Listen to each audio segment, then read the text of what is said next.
हो रहा।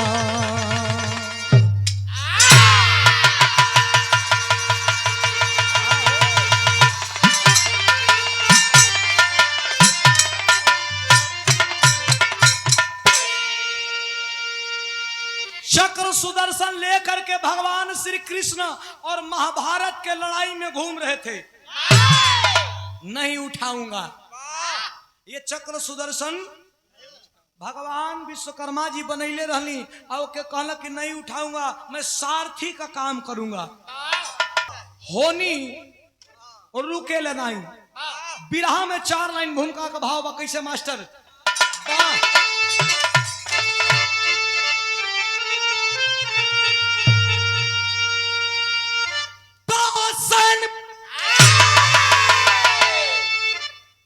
सज गई चतुरणी जंग में, अरे जब लगी दाव पर हस्तिनापुर की हस्ती, अरे सो गए बाण सैया पर दादा भीषम, अरे डूबने थी लगी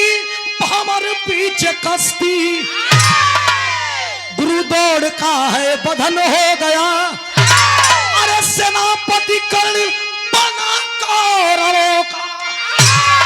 है चिंता भरी दिल में केसों के धारी, हुए मगन हर्ष बढ़ा कौरवों का।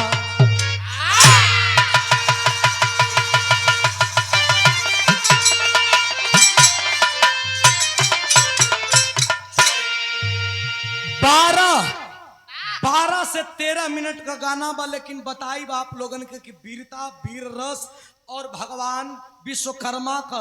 कहां कहां कैसन खा बही। अमोघ शक्ति मिला रहल, अमोघ भैया तनी शांति, अमोघ शक्ति मिला रहल देवराज इंद्र का देवल शक्ति कर्ण के। आ कर्ण अमोघ शक्ति लेके खोजत रहले अर्जुन के। देखा हर तरह से विश्वकर्मा भगवान मिली हन। देवराज इंद्र का जवन वज्र रहल, वही वज्र के बनावे वाला बाबा विश्वकर्मा, और जकरा वज्र में भिन्न भिन्न से आशीर्वाद मिलल। कर्ण के जवन तीर मिलल अमोघ शक्ति की, जकरा ऊपर चलाई ओकर जान ना बची, ओके बनावे वाला बाबा विश्वकर्मा। आ वही बाबा विश्वकर्मा का तीर लेके अर्जुन के खोजत रहल। बाण का सैया पर कराहत बाड़न दादा भीषम, गुरु द्रोणाचार्य मारी गई बाड़न, लेकिन आमने सामने कर्ण का अर्जुन करत बा, ललकारत बा कर्ण। अर्जुन तोहर माई तो के दूध नहीं खी पियले का कहत बा। बिरहा में कौवाली का टुकड़ा बा।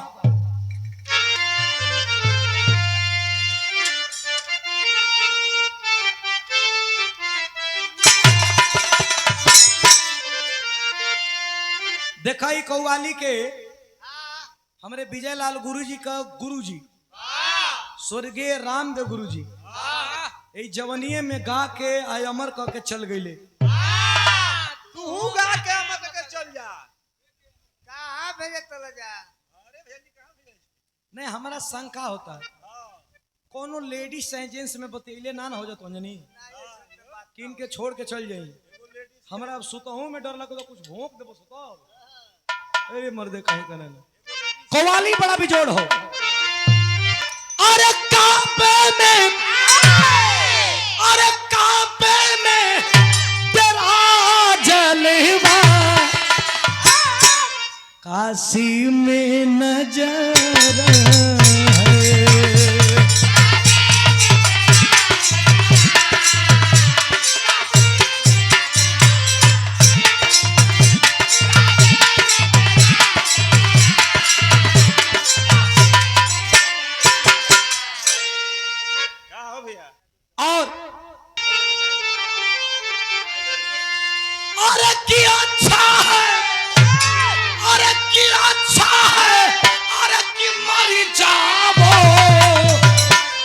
कार के जीने से बेकार के जीने से।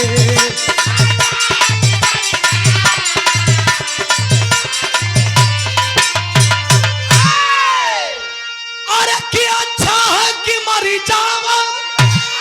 बेकारी के जीने से, अरे बेकारी के जीने से। अरे पत्थर पे, अरे पत्थर पे, अरे उगे मोती मेहनत के पसीने से। पत्थर पे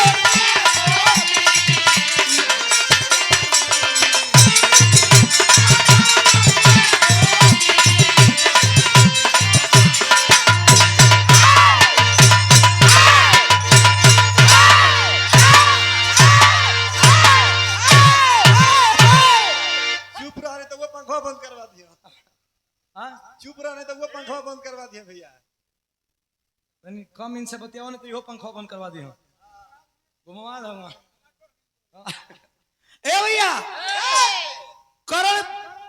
अर्जुन के लपेटा में ले लहलस, लेकिन किरनिया डूबते लड़ाई के एक नियम भी रहल कि किरिन डूबला के ऊपर केहू पर केहू बाण चलाई।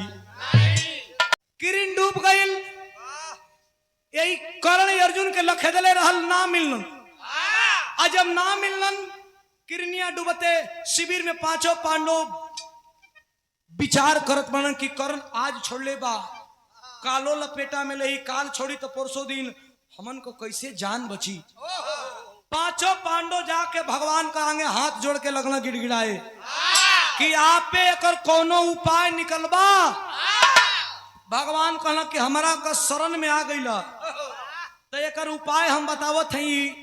कि भीम का लइका घटोत्कच जवान भइल बा। पांचों पांडवन का वनवास भई रहल तो भीम एगो राक्षसीन से बियाह कैले रहलन, जौना राक्षसीन का नाम रहे हिडिंबा। आ हिडिंबा का लइका घटोत्कच। उहे करण का सामना करी। आ जब करण का सामना करी, तिरिया ओकर ले ही तब तो हम लोग का जान। अच्छा तो घटोत्कच के बुलावल गई। घटोत्कच आई तो भीम से 10 लट्ठा ऊपर बा, उनसे इतना मोटवार बा, बड़ियार बा। पांचों पांडव में नकुल सहदेव कहत हो, सपने में बतियावत हो कि कहो भैया भीम भैया बड़ियार हो सबसे, वो हमनी को भोजन के उन्हीं से मार के खा घले छीन के। इनकर लइका यहू से बड़ियार आ गई, कहीं हमार लड़ाई जीत जाए के, आई दोनों जियते रह से तो हमनी को खैला भी न मर जाए। बड़ा समस्या हो। अर्जुन बतावे लगलन कि ए बेटा, हाई तुहार पप्पा हमन, हाई तुहार चाचा हमन, हाई हो तुहार चचे हमन, हाई तुहार लहुरी माई है कि हई द्रौपदी के बतावल करे। द्रौपदी के बहुत सुंदर जवाब तुहार कबो कबो रहेला, लहुरी माई हई। बहुत बहुत धन्यवाद भाई आपके। अरे हमके बताओ मत कि के का हो।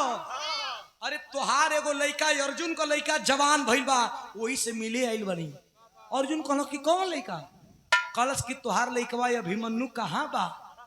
अभिमन्यु 2 दिन पहले मरा गिरा। आई कहता कि हम मिलब अभिमन्यु से। अर्जुन बतावत माना कि सुन कहाँ बा? बिरहा में तरज लगत बा मास्टर।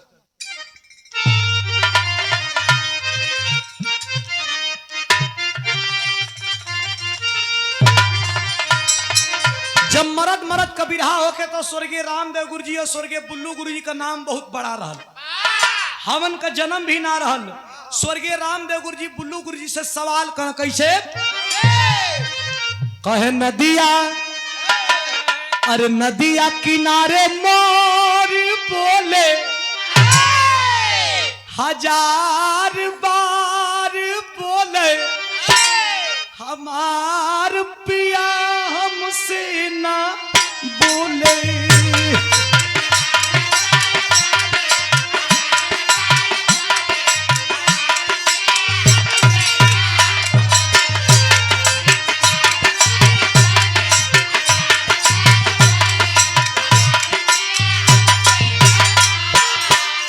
जवाब न बुल्लू गुरुजी पतरे शरीर कर रहला आ करियाई पहान ढ के खड़ा होकर कहा ये भैया आ कैसे कहा बुढ़ऊ का कि सावरिया और मुरराम जागा जागा भोले बाबा आ कहे कहे गंगा जी के तनु नाइबा अरे गंगा जी के तनु नाइबा पतर तिरियो न पैगर राजा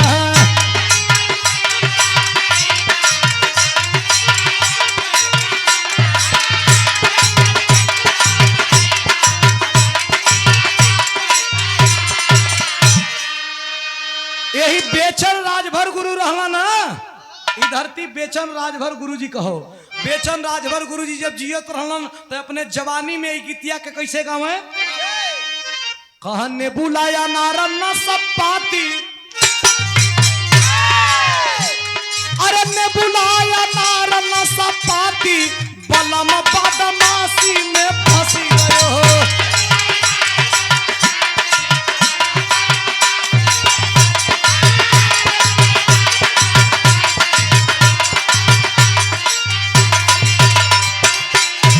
लेकिन यही गीतिया के एगो गवैया रहना गाजीपुर का जिनका नाम रहे शिव मूरत यादव शिव मूरत उस्ताद उतनी हिंदी गाना गावे तो वो कैसे गावे कहा हम तोरा डिम्पल का पारी अरे हम तोरा डिम्पल का पारी राजेश खन्ना खोलो केवाड़ी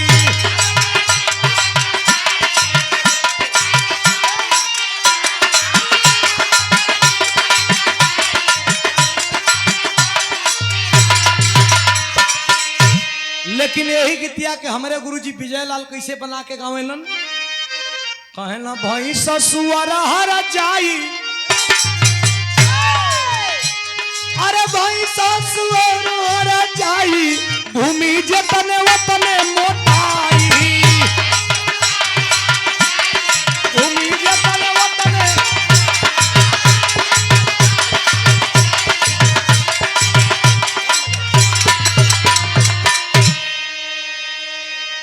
घटोत्कच कहत बा कि कहां बा अभिमन्यु आई अर्जुन बताओ तुमन कि अभिमन्यु से मिलबे है तना भैया लोग सुनत नहीं भी रहा बाप कहलस अब अर्जुन बतावत पड़न कि धोखावा से मरले मुदैया अरे धोखावा से मरलस मुदैया अभिमान भैया के तोहरे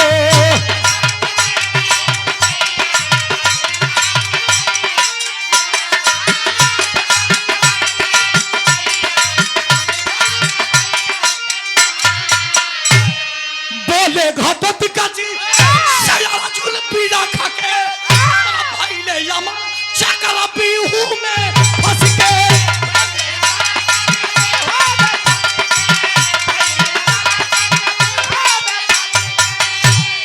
अरे घेरी के मरले मुदैया मुदैया अरे घेरी के मरले मुदैया अभिमान भैया के तोहरे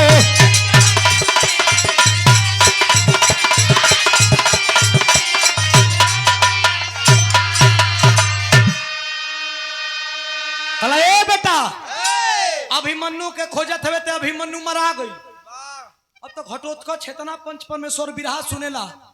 बढ़िया बढ़िया गौयन का बड़का बड़का मुंह से विरहा घटोत्कच कलश की का कहला कि अभिमन्यु मरा गई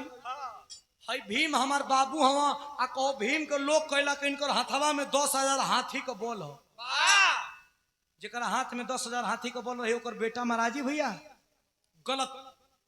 इनकर कुछ बल ओल ना है कुल खाली भौकाल बन के घूमे लन हई अर्जुन का लइका मराइल बा इनके लोग कहला कि इनसे बड़ तीर चलावला ई धरती पर कोई पैदे ना भई इतना बड़ वीर का लइका मरा गइल हई चुपचाप बैठल हुआ 1 घंटा खातिर महाभारत का लड़ाई में जाइब अब पूरा तहस नहस ना कदहनी तो जसन का पैदाइश ना बिरहा में तरज कितना बढ़िया लगत बा लइका तैयारी कैले है कैसे कैसे हई तरज बुल्लू गुरुजी गावे बुल्लू गुरुजी गावा कि तोरा नैना कटार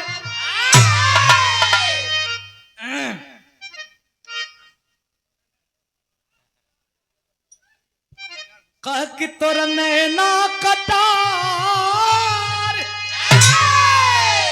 अरे गड़ी गड़ी चलो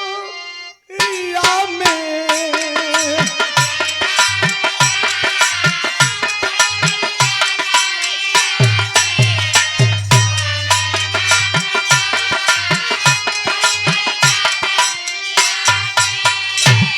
लेकिन यही गीतिया के बदल के गाँव हीरा लाल यादव बनारस वाले कह कि बूढ़ावा बेईमान हई बूढ़ावा बेईमान अरे मांग करैली का चोखा बूढ़ावा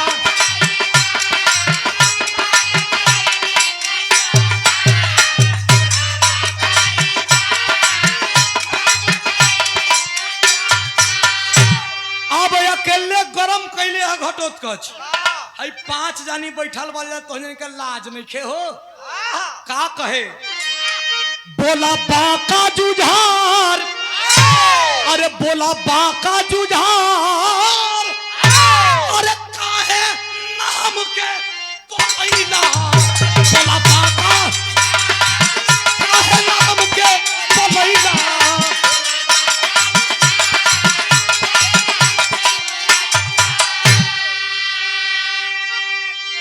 बोला बाका जुझार काहे ना हमके बोलैला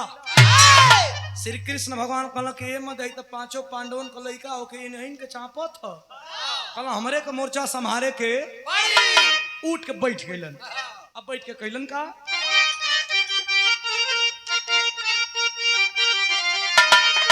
अरे क्षत्रिय न हो के अरे क्षत्रिय न हो के तू क्षत्रिय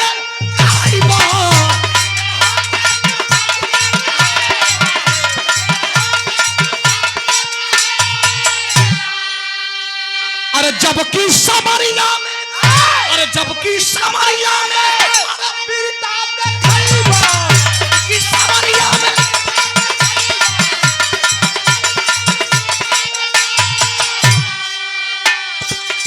गरजा शेर सरदार गरजा शेर सरदार अरे काहे नाम के बोलैला शेर सरदार काहे नाम के बोलैला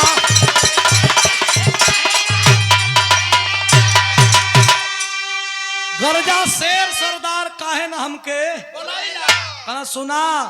सबकर आवे का जाए का समय होला आज अभिमन्यु मराइल बा विपत पड़ल बा तैयारी वाले अपन बाबू को मदद करे के अपन बाबू लोगन के चापे कहना हाँ नहीं चापी कहना चाप 5 पांडवन के मौत अगर तू ढेर बड़ियार वालो तो चलो महाभारत का लड़ाई में पता चल जाई कल चलो अबे चलो कस करे रतिया का ना लड़ाई होला रे बिहान होखे दे बिहान भइल बड़का टीका लगा के भगवान भेजल हन आज भगवान भेजल हन तो बिरहा में चौलर के भाव बा मास्टर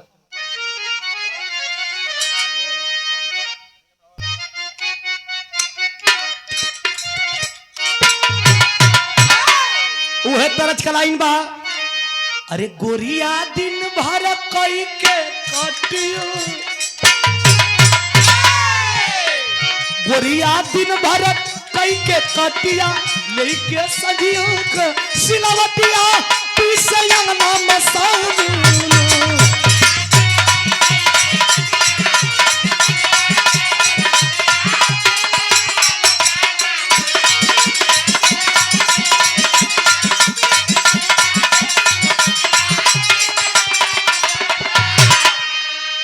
हमारे और ध्यान रहे तनी हमारे और ध्यान रहे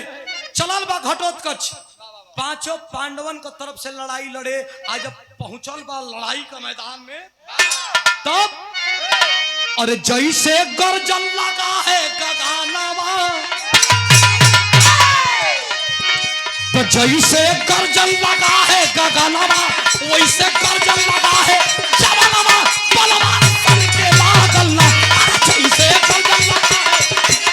वैसे गर्जन लगा है बलवा सन के लागल ना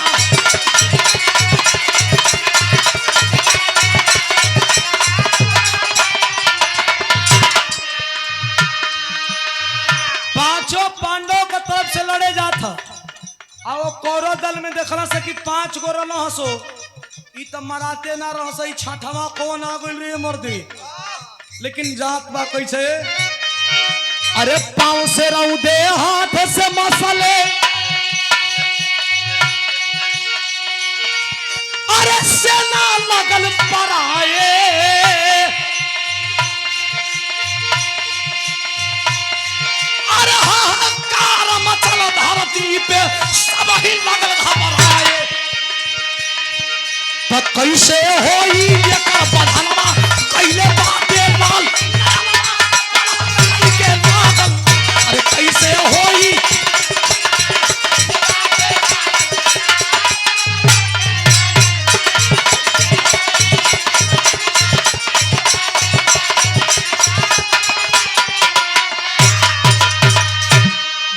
हाथ बड़का पांव बड़का अब एक हाथों में 100 गो के लेके लागल है तरमी से जैसे खैनी मोलल जला एगो हाथों में 100 गो के लेके लगल लोके और जब लोके लगल तो जेके लोके ओकर पेचुखत फेंक दे बढ़त गई और जब बढ़त गई तो बिरहा में टेरी के भाव बा मास्टर अरे लाशों की रण में ढेरी मच गई हाँ की रण में ढेरी मच गई अरे कैसे गरजे पीर बघेला लग जा अरे लाशों की रण में ढेरी मच गई अरे गरजे पीर घाटत कच खैर नहीं है तेरी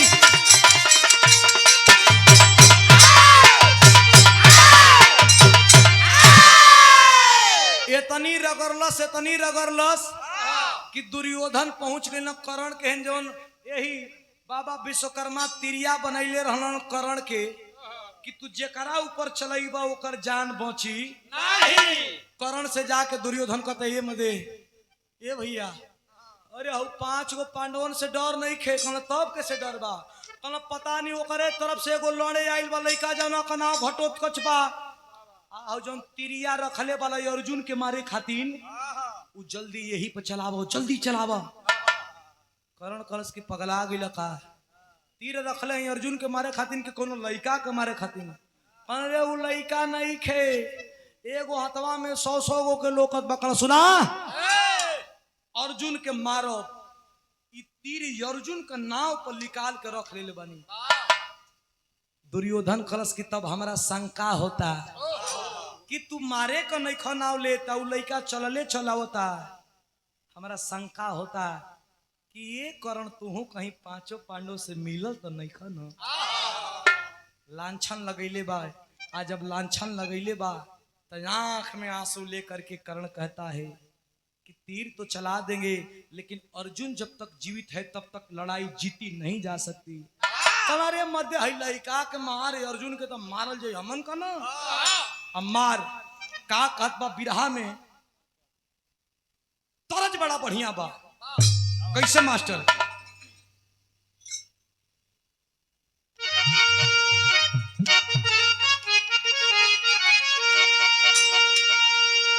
एक तरफ कर्ण सोचत बा और एक तरफ घटोत्कच परलय मचावत आ रहल बा तब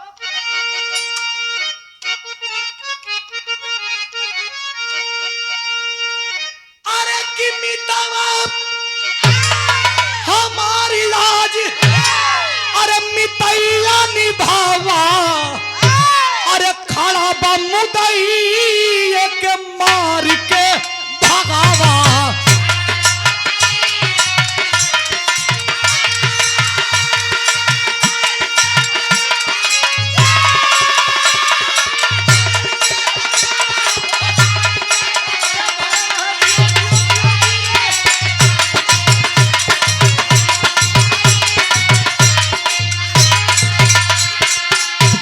संगी होइब त तीरे ही घटोत्कच पर चलैब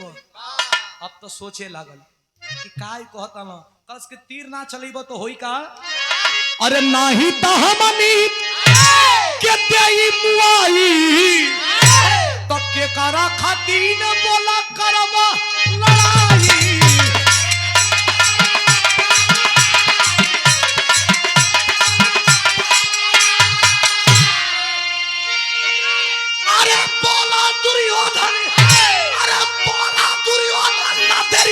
भगावा खड़ा बम गई एक मार भगावा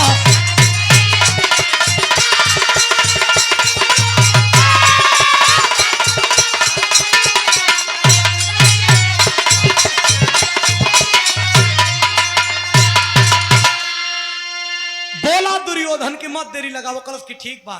हई तिरिया जवन हमके मिलल बा इंद्रदेव से ई तिरिया बनैले बने विश्वकर्मा भगवान मार देता नी लो लेकिन आगे संभरियो कलश की संहारो अब तो लेकर के जब वही तीर चलाने जा रहा है तब तक होता है क्या मास्टर वाह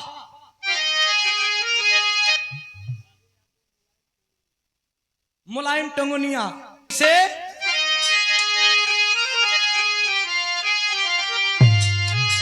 अरे विवश हुआ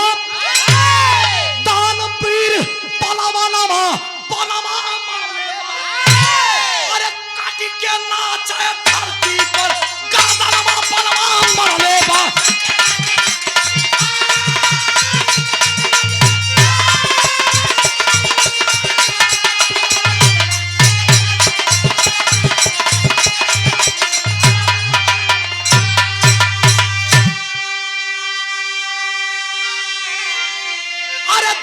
दुर्योधन मगन हुआ अरे कर्ण सोच में डूबल हो क्या करे बल पे हो ही लड़ाई अरे अंतिम आस बाबू झल हो गर्दन कट के घटोत्कच का तीर का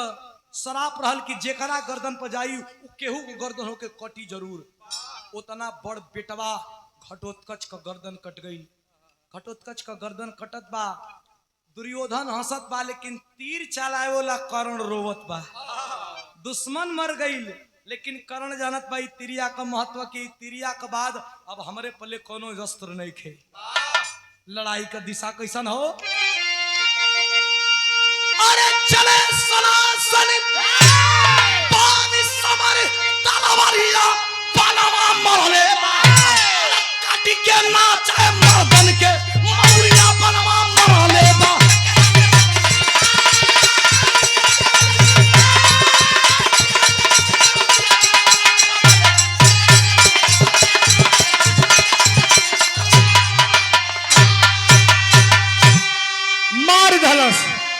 आज अब तीर मरले हो तो अगला दिन भगवान श्री कृष्ण समझावे लगलन कि अब तो तोके तीरिये से बचावत तली हां आ तिरिया अब तोहार बेटौआ घटोत्कच अपना ऊपर ले लहलस अब काल तोहार आ कर्ण का लड़ाई होई हम देखब कि तोहार गुरुजी कितना सिखैले बड़न तोहार माई कितना दूध पियले बड़ी आ कर्ण का गुरु और कर्ण का माई कितना दूध पियले हई काल लोग कहे बिरहा में आल्हा का भाव बा मास्टर तनी चढ़ी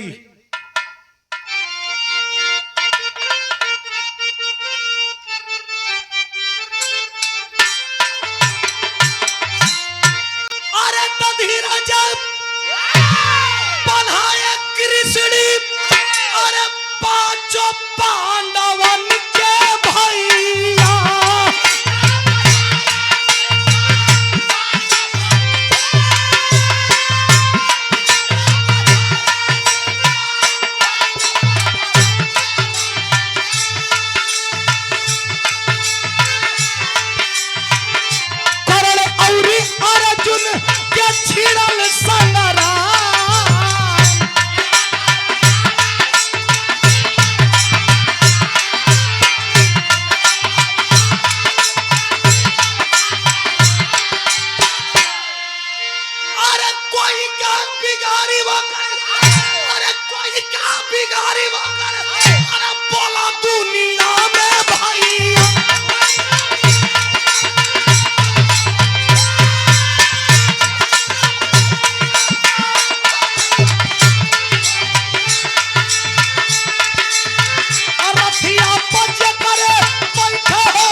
बखत बा तो कर्ण का रथवा पर अर्जुन तीर चलावे तो कर्ण का रथवा 100 हाथ पीछे जाए। लेकिन कर्ण जब अर्जुन का तरफ तीर चलावे तो अर्जुन का रथवा खाली 3 हाथ पीछे आवे। 3 हाथ पीछे आवे, लेकिन भगवान श्री कृष्ण रथ हाकत बड़ा वाह गजब कर्ण गजब, अरे गजब तीर चला रहे हो। अर्जुन सोचत हूं कि 100 हाथ मारत है हम पीछे, 3 हाथ मारत है ललकारत हूं वही के, फिर गुस्सा में होके मारत बा तीर। अर्जुन मारत मानो तीर, कर्ण का रथ 100 हाथ पीछे जात बा। भगवान एकदम चुप बैठल, कहल नहीं ठीक है। और से कर्ण जब तीर चलावे तो अर्जुन का रथ 3 हाथ पीछे आवे तो भगवान कहा वाह, अरे ये क्या तीर चलाता है यार, मन करता है तुम्हारे हाथों को चूम लूं। अर्जुन को रह नहीं गई, कहना भगवान बैठल बनी हमारे रथ पर ललकारत बनी दुश्मन के, आखिर बताई कि 100 हाथ बेसी होला कि 3 हाथ बेसी होला। कहना नहीं बेसी तो 100 हाथ होला। कहना कि जब हम 100 हाथ मारा तनी तरुआ कुछ नहीं की बोलत, अब दुश्मन 3 हाथ मारा था तो के ललकारा तनी की बारे करण बा। कहना ए अर्जुन 3 हाथ तो तुम्हारा लौकल है कि कर्ण 3 हाथ मारता, लेकिन तुम्हारा ये काहे नहीं खे लौकत कि तुम्हारा रथ पे तीनों लोगों का भार लेके स्वयं हम बैठल बानी। ये महाराज तुम्हारा झंडा, रथ का झंडा पर वीर बलि हनुमान अपन पूरा भार गदा सहित लेके बैठल बड़न, तब वो तुम्हारा रथ 3 हाथ पीछे जाता है, 3 हाथ पीछे तुम्हारा रथ जाता और वो अकेले बैठल 100 हाथ मार के बड़का वीर बनत हुआ। हमनी का अगर उतर जाए के ना और तीर चलाई तो 3 हाथ तो छोड़ा, तीनों लोक लौके लगी, कहाँ जाइब पता ना चली। अरे बाप रे बाप, अर्जुन को चिरले खून नहीं क्यों, इतना बढ़ियार बा। कहला हाँ जितना सोचा था वो उससे बेसी बढ़ियार बा। ए भैया कर्ण के एगो श्राप प्राप्त रहे ओकर गुरु जी के कि विपदा में बुद्धि भुला जाई। अब भइलू है जब विपदा आई बा, लड़ाई लगल, वही घड़ी कर्ण का जो रथ रहल, रथ का पहिया एगो खड्डा में जाके धंस गई। अब कर्ण का कहना कि तिरिया धनुषिया पर रख के आ उतर के यही केहुनी से कान से लगलन रथवा के ऊपर करे। भगवान देखावत बा अर्जुन के कि अर्जुन देखत हो ये मधे कर्ण रथवा से नीचे उतर गई, ओकर हाथवा में तिरियो धनुष नहीं खे। अर्जुन कहला तब नहीं हे मौका बा बाण कहला पगला गई निका महाराज, निहत्था पर बाण अर्जुन चलो है बेजती नहीं खे। कहला बेजती के छोड़ो, ओकर हाथवा में अगर तीर धनुष रही तो से कबो जीवन में मरइबे ना करी। सुना निहत्था का बात करता रह, तुहार बेटा अभिमन्यु मारल बनो, दुश्मन इहो बा, इहो तुहार बेटा के मारे वाला रहल। आ निहत्था का बात, तुहार बेटा अभिमन्यु मारत रहल तो ओकर हथवा में कगो तीर, कगो धनुष, कगो तेगा, कगो तलवार रहल, उहो तो निहत्थे न रहल। जब तुहार बेटा निहत्था मारा गईल तब धर्म की बात मत करो अर्जुन, लेट मत करो अर्जुन, लेट मत करो। क्या कहते हैं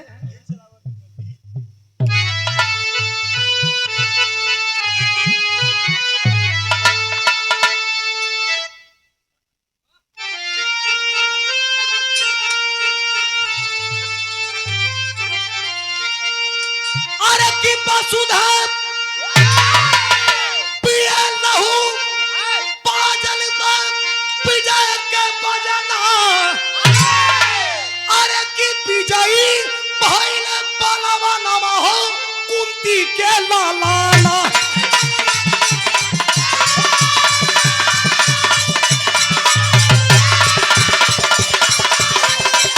लो बाबा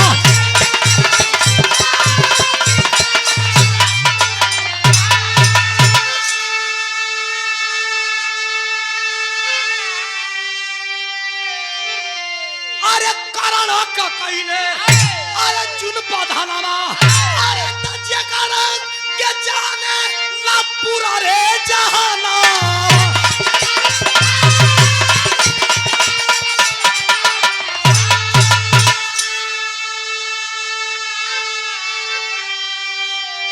अरे रोवे मित्र बिन मित्री आज भइला सपना,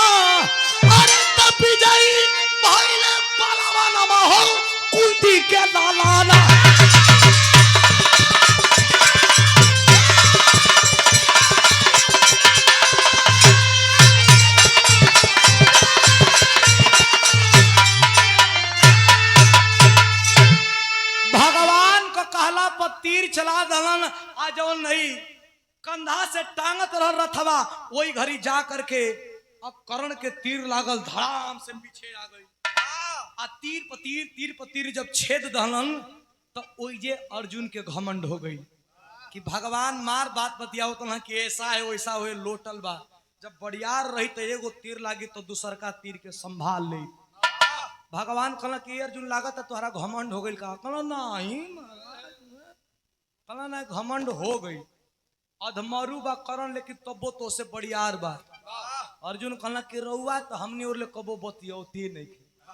कहला चला परीक्षा ले ला करण का परीक्षा लेवे खातिर आई अर्जुन को घमंड तोरे खातिर एगो ब्राह्मण का भेष बना करके अब भगवान श्री कृष्ण चलते हैं रणभूमि का मैदान में जहां अधमरु मरने वाला है कर्ण मुंह में माटी चल गया है ब्लड खून हल हल हल हल बहत बा भैया हो जा करके और कर्ण के पास खड़ा हो जाते हैं भगवान श्री कृष्ण अर्जुन ब्राह्मण के रूप में और कहते हैं कि हे दानी जगो दान वीर कर्ण जगो दान वीर कर्ण कर्ण जब पलट के देखलस के हुआ देखल बा कि एक ब्राह्मण और ब्राह्मण का शिष्य का चाही कहला चाही कुछ ना सुनले बानी कर्ण की बहुत बड़ा दानी है तू क्या इस ब्राह्मण को दान दे सकता है अब तो आंखों में आंसू आ गया मैं तो मरने वाला हूँ अब मरने वाला हूँ वैसे भी मेरे पास देने के लिए कुछ है नहीं मैं क्या दान दे सकता हूँ हे ब्राह्मण ये भी प्रवर भगवान याद दिलाते हैं कि ये दानी तुम दान देना चाहते हो तो दे सकते हो क्योंकि तुम्हारा एक दांत सोने का है वो दान मुझे चाहिए अरे बाप रे बाप जब इतना बात पता चलल कर्ण के होश आइल कि हाँ हमारे एगो दांत से सोना कबा कलश की ब्राह्मण मैं आपको दान दे सकता हूं लेकिन ये दांत टूटेगा कैसे इसे तोड़ने के लिए कोई पत्थर या कोई औजार की जरूरत पड़ेगी कृपा करके कोई पत्थर लाइए मैं इस दांत को तोड़ करके आपको देता हूं परीक्षा लेने गए हैं भगवान कहते हैं कि क्या रे कर्ण अब तुम्हारी मैं गुलामी करूंगा तब तुम दान दोगे मतलब तुम्हारे लिए मैं इस रणभूमि में से पत्थर लाऊं तुमको दूं तुम तोड़ेगा फिर मुझे दान देगा तो सुन ऐसा दान मुझे नहीं चाहिए मैं जा रहा हूं कर्ण के आंखों में आंसू नहीं रुक जाइए मैं आपको दान देता हूं बाहरे कर्ण बा तीर लगा है लेकिन पेट के बल केहूनी के बल घुटने के बल रेंगते जा करके एक पत्थर लाता है और पत्थर से इस दांत को तोड़ करके ब्राह्मण भेष में भगवान को कहता है लीजिए भगवान को जब देता है भगवान जब दांत को देखते हैं तो परीक्षा लेने के मूड में कहते हैं कि क्या रे कर्ण तुमको कोई नहीं बताया कि भिक्षुक को झूठा दान नहीं दिया जाता और तुम मुझे झूठा दान दे रहे हो तो ले अपना दांत मुझे नहीं चाहिए आंख में आंसू है कि मैं तो दांत भी तोड़ दिया मरने वाला भी हूं ये कैसी घड़ी है प्रभु कहता है कि आपको झूठा दान नहीं दूंगा देखिए मेरा तीर धनुष अगल बगल कहीं पड़ा होगा ला दीजिए कृपा करके ला दीजिए भगवान कहते हैं कि आखिरकार कर्ण तुम मुझसे गुलामी करवा के ही मानेगा तुम्हारी तीर धनुष मैं क्या जानूं इस रणभूमि में तुम्हारी तीर और धनुष लाऊंगा तब तुम मुझे धो करके दान दोगे तो जा रहा हूं मैं वाह दानी तो सबके अंदर लगा सबके नाम पे लेकिन दान के साथ वीर भी जिसके साथ लगा वो मात्र कर्ण था दान वीर कर्ण कहलाया रेंगते फिर जाके अपना तीर और धनुष लेता है एक हाथ काम नहीं कर रहा है लेकिन दांतों से प्रतंचा चढ़ा के धरती में छेद कर दिया पानी का भपारा निकलल तो ये दंतवा धो के कलश की अबला भगवान जब लहना हो भैया तो अंतरात्मा करा उठी कि नहीं अब इससे ज्यादा कोई परीक्षा नहीं ली जाएगी नारायण अवतार में आते हैं चक्र सुदर्शन गदा के साथ और कहते हैं मांग ले कर्ण मांग ले तुम्हारी भक्ति से मैं स्वयं प्रसन्न हूं जब स्वयं नारायण को देखा कर्ण तो आंखों में आंसू है कहने लगा कि क्या मांगू 2 मिनट 4 मिनट 10 मिनट में मैं मर जाऊंगा अरे मरते वक्त किसी के जबान पे आप नहीं आते हैं, आप हमारे सामने हैं, यही हमारे लिए सबसे बड़ी बात है। कह नहीं मांग ले। करण 2 मिनट का ब्रेक लिया, सोचा, सोच करके कहता है कि अगर इतना ही प्रसन्न है तो हमें ऐसा वर दीजिए, माई हमार कुंवार रहल और वही कुंवारे समय में हमार जन्म हो गई। जेकर रास्ता ना चले आवेला वो हमके कलंक कह के बुलावेला, पाप कह के बुलावेला। तो जीते जीते हमके कोनो सम्मान ना मिलल। हे नारायण, मरला के बाद हमार लाश के कुंवार जगह पर जलवा दिया। जा कुंवार जगह पर जलवा दिया। कुंवार जगह मतलब आज ले वहां तक कोनो लाश जरल न होके, कोनो लाश दफन न भइल होके, कोनो घटना न भइल होके, कोनो दुर्घटना न भइल होके। कुंवार जगह एकदम पवित्र जगह।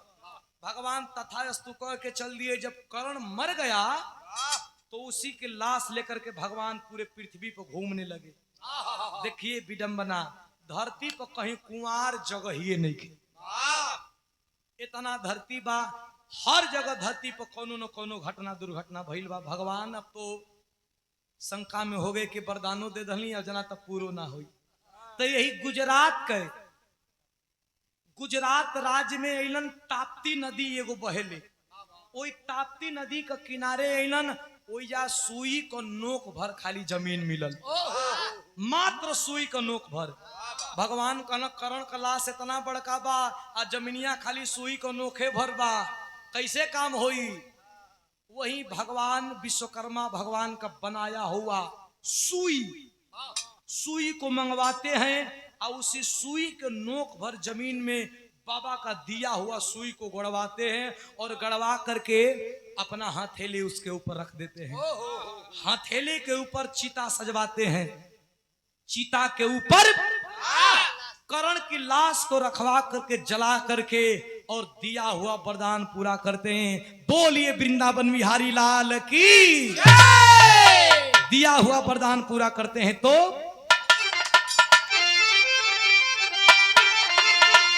गुरु बिहारी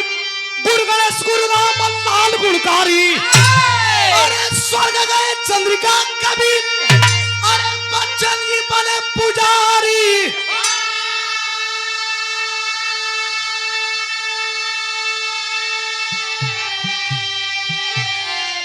अरे लाशों किरण में ढेरी मच गई, तो किशोरी विजय लाल के बात रहे तू फेरी। लाशों किरण में